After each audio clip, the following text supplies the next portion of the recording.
રાત્રિના 11 વાગ્યા પછીનો સમય છે. બગદાણામાં પ્રસાદ હજી જવો સારું છે. રસોડું તમને કેવું લાગ્યું કોમેન્ટમાં જરૂરથી જણાવજો, અને છેલ્લે બાપા સીતારામ લખવાનું તો ભૂલતા જ નહીં. લાખોની સંખ્યામાં પબ્લિક આવે તો પણ આ વાસણોમાં રસોઈ બને તો કઈ ટેન્શન ન રહે. ઘંટી છાલું ઉતારવાનું મશીન છે. બાપા સીતારામ. તો અત્યારે રાતના 11 વાગ્યા અમે બગદાણા પહોંચ્યા છીએ અને પ્રસાદ શરૂ છે. મારી પાછળ જુઓ, પ્રસાદ લેવાનો હજી શરૂ છે. હો ભાઈ, બગદાણાની જય હો, બાપા સીતારામની જય હો. કાકા 11 વાગી ગયા તો એ ચાલુ છે પ્રસાદ. હા, એ બગદાણા હો ભાઈ, સૌરાષ્ટ્ર. પ્રસાદ શરૂ છે, આપણે પ્રસાદનો લાભ લેવો.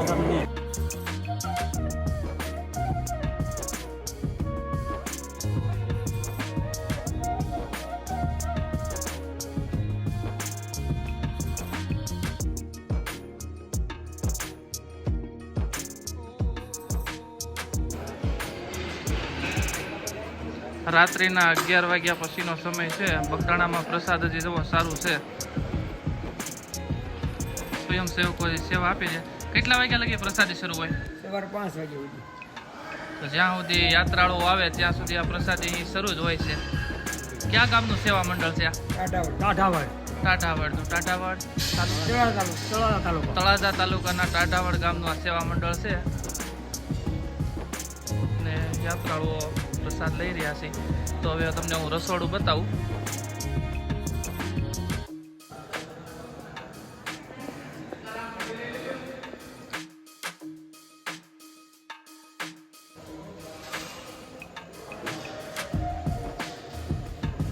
આજના પ્રસાદની ખીચડી છે.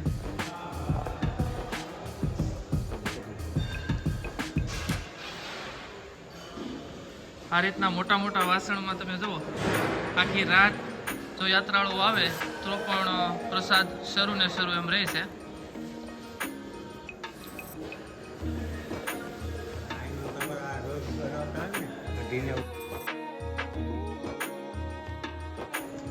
મોટા મોટા વાસણોમાં જ્યારે લાખોની સંખ્યામાં બગદાણામાં પબ્લિક હોય ત્યારે જવા મોટા મોટા વાસણોમાં રસોઈ બનતી હોય છે.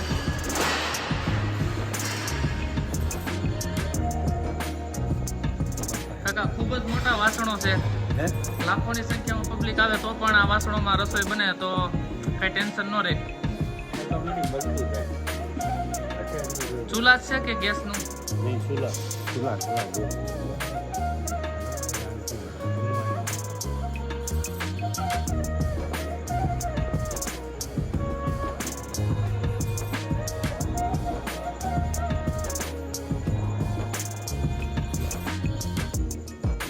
સીતારામ.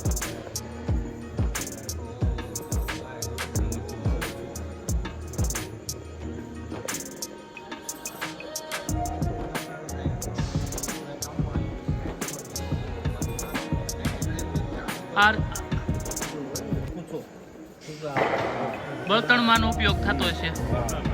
તો રસોઈ બનાવવા માટે જે આ રીતનો કૂસો છે એને ચૂલામાં કરી અને એનો ઉપયોગ કરવામાં આવે છે. કપાસનું છે એમને? હાંઠિયું ઓલી આવે, હાંઠિયુંનો ભૂકો.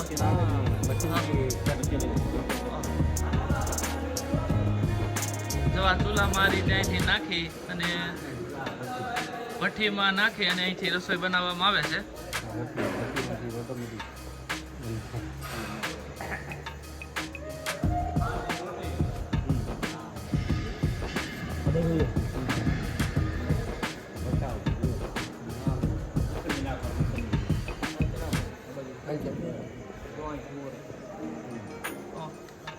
રોટલી બનાવવાનું મશીન છે. ભઠ્ઠી એક સાથે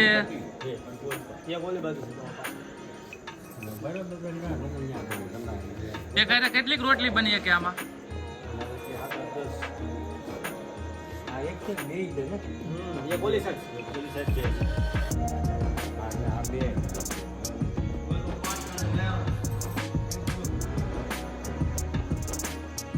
બગદાણાનું રસોડું કાંઈ ન ઘટે. હવે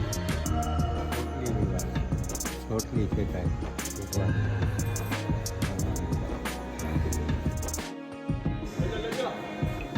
સ્વયંસેવકો જો હજી રાતના 12 વાગ્યાનો ટાઈમ થઈ ગયો છે અને સેવા સવાર સુધી આમને ચાલુ જ રહે એમને.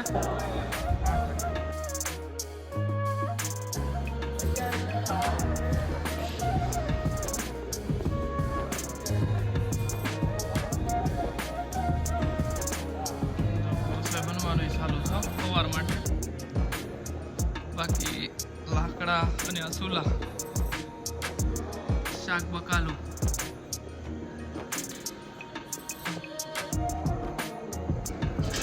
કોઠાર રૂમ છે જેની અંદર બધો એમ કહેવાય કે સામાન હોય એ કોઠાર રૂમ અને વિશાળ બગદાણાનું રસોડું.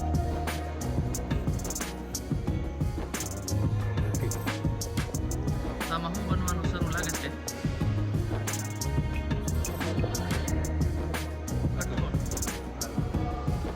ઘંટી દળવાની ઘંટી છે સ્પેશિયલ. બાપા સીતારામ.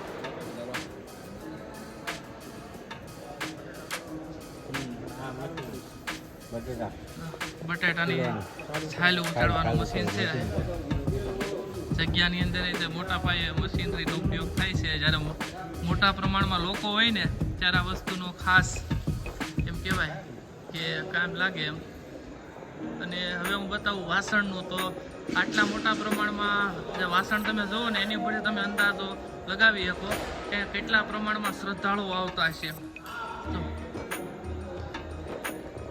અને રસોડું તમને કેવું લાગ્યું કોમેન્ટમાં જરૂરથી જણાવજો. અને છેલ્લે બાપા સીતારામ લખવાનું તો ભૂલતા જ નહીં હો. સુંદર મજાનું આપણને અત્યારે રાત્રિનો સમય છે આખું રસોડું જોવા મળ્યું.